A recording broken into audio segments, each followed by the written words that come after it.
Hi everyone, this is Kawa, and welcome to my Let's Play of Dungeon Crawl Stone Soup.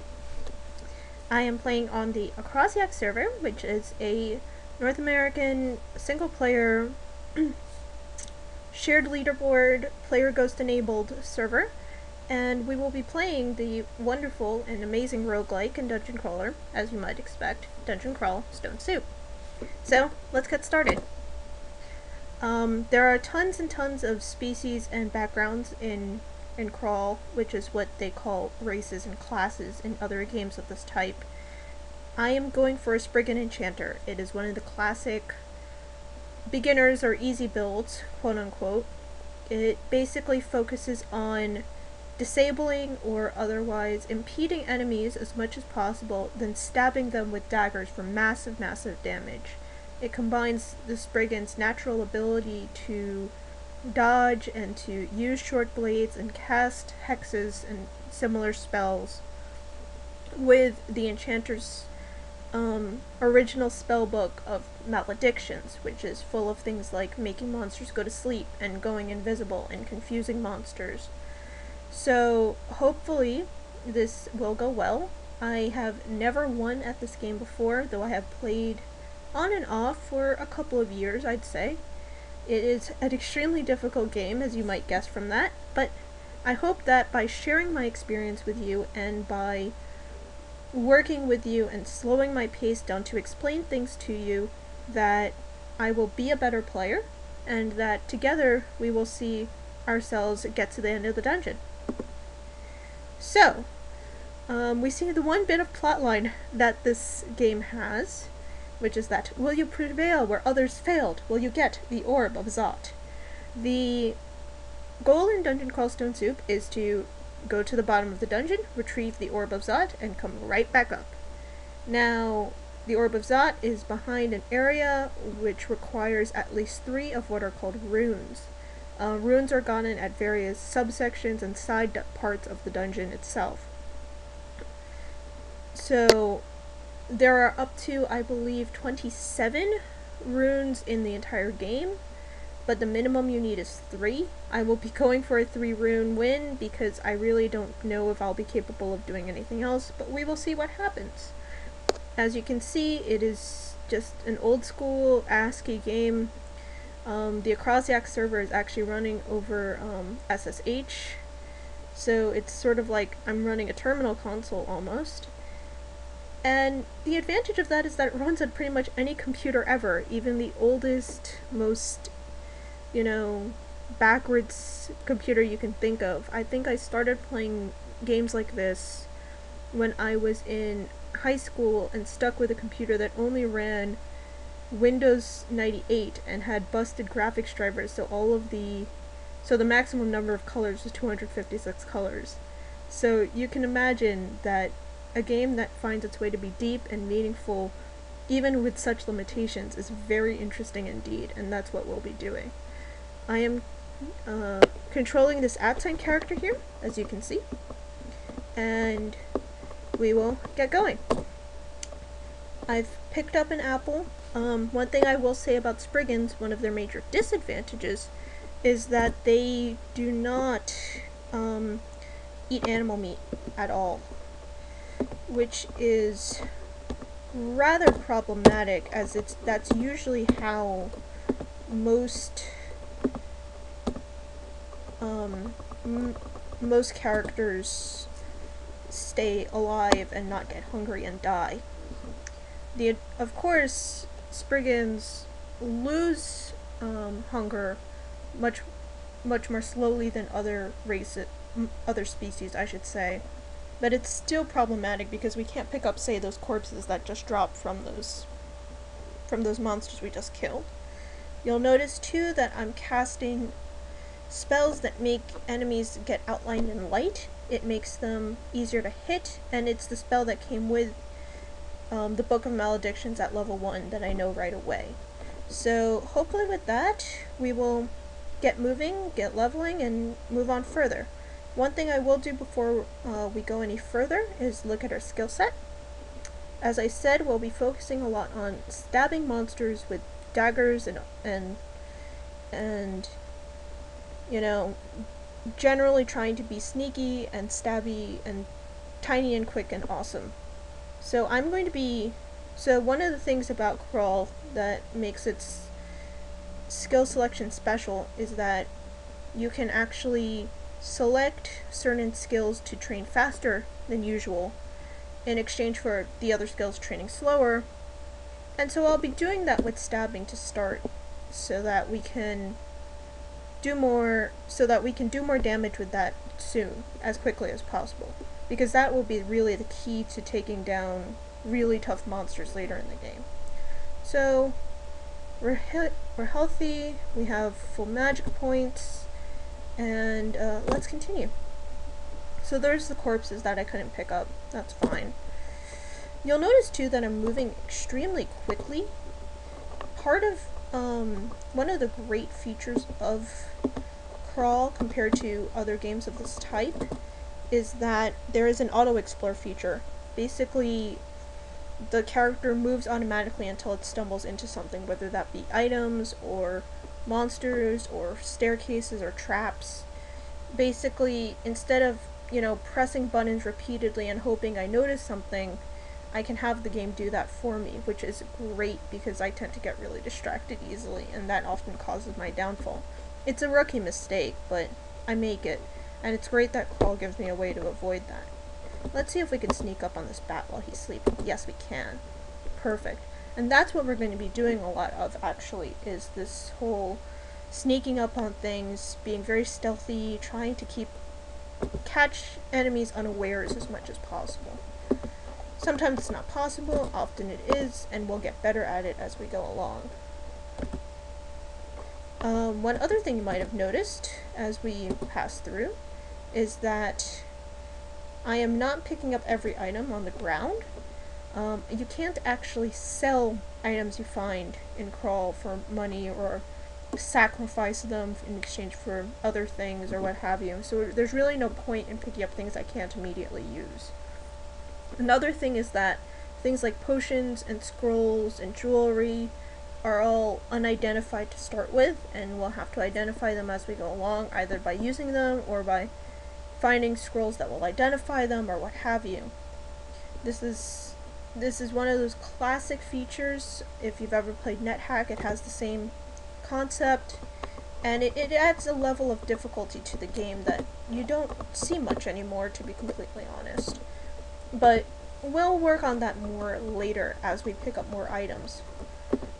So let's keep working on killing, and there we go. We've leveled to level 2 already. This is fantastic. And one thing I will do is, no, that's not it. There we go. So these are the other spells other than Corona, that outline of light spell that we've been using, that the book that we have has. And I'm going to be learning this one called Ensorcelled Hibernation. Ensorcelled Hibernation, basically, it causes enemies that are vulnerable to cold to fall asleep.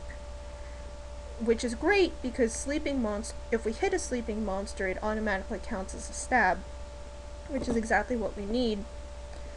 The problem is that not every monster is vulnerable to cold, first of all. The undead certainly aren't.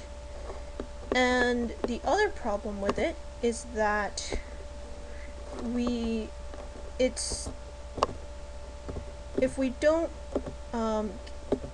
cast it and then they wake up, oh, whoops, that was my mistake. I'm trying to do too many things at once, obviously. But if we cast the spell and then they wake up, then they resist the spell almost perfectly for the next, I think, 20 turns or something, for a very long time. And we can't really afford that right now. So, and yet there's still a chance of failure, so I could go up to a monster and tell it to fall asleep, and it won't fall asleep, which is problematic. Speaking of which, I need to readjust things. I have a macro that automatically casts spell A, so the reason I was struggling there with that lizard is because I thought that I had already switched my spell so that A was Ensorcelled Hibernation. It was not. That's what I get for not reading the text and for not being careful. I really need to be careful in this map. If you're familiar with things like the Vex maps in Minecraft or things of that nature where you really are rewarded for your patience, classic roguelikes like Crawl are like that. And I'm not the best at it. I'm trying to be better at it. That's the whole point of this LP. But hopefully I'll get better at it as we go along, like so. That's exactly the sort of thing we should be doing. Being careful, reading everything, and just not rushing in. There we go. We are doing much, much better. I like that we're sneaking up on all these monsters and completely avoiding, you know, them hitting us. Hopefully in the future we'll build up further in stealth as well, which will keep that happening even with stronger monsters. But one way to find out.